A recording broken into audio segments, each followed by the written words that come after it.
অপরূপ ও প্রাকৃতিক সৌন্দর্যের লীলাভূমি কিশোরগঞ্জ জেলার বাজিতপুর উপজেলার ডাকবাংলো মাঠ, যেখানে প্রতিদিন অসংখ্য মানুষ বিভিন্ন খেলাধুলা এবং বিকেলবেলায় আড্ডায় মেতে ওঠে এই ডাকবাংলো মাঠে। পাশেই রয়েছে বিশাল বড় একটি পুকুর, যেটা ডাকবাংলো দিঘি নামেই সবার কাছে পরিচিত। এই ডাকবাংলার মাঠে বিভিন্ন ধরনের অনুষ্ঠান হয়ে থাকে।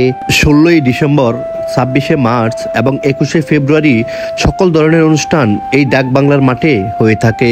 আর বাজিতপুর উপজেলার সবচেয়ে বড় ফুটবল টুর্নামেন্টগুলা এই ডাকবাংলার মাঠেই হয়ে থাকে। এই মাঠের পাশেই রয়েছে পুলিশ সুপারের কার্যালয় এবং ব্রিটিশ আমল থেকে চলমান বাজিতপুর দেওয়ানি চৌকি আদালত। এখানে 5 থানার দেওয়ানি মামলা পরিচালনা করা হয়।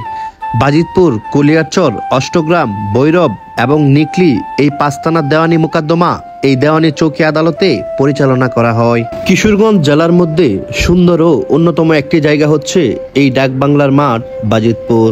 সাথেই রয়েছে বিশাল একটি পুকুর, যেটি ডাকবাংলার দিঘি নামে পরিচিত। আপনি চাইলে বিকালটা উপভোগ করতে পারেন এই ডাকবাংলার মাঠে। আর পুরো ভিডিওটি ড্রোন ক্যামেরা দিয়ে ধারণ করা হয়েছে। পুরো ভিডিওটা সবাই দেখুন, ভিডিওটা কেউ স্কিপ করবেন না। আর এরকম নিত্য নতুন ভিডিও দেখতে ড্রোন কিশোরগঞ্জের সাথেই থাকুন।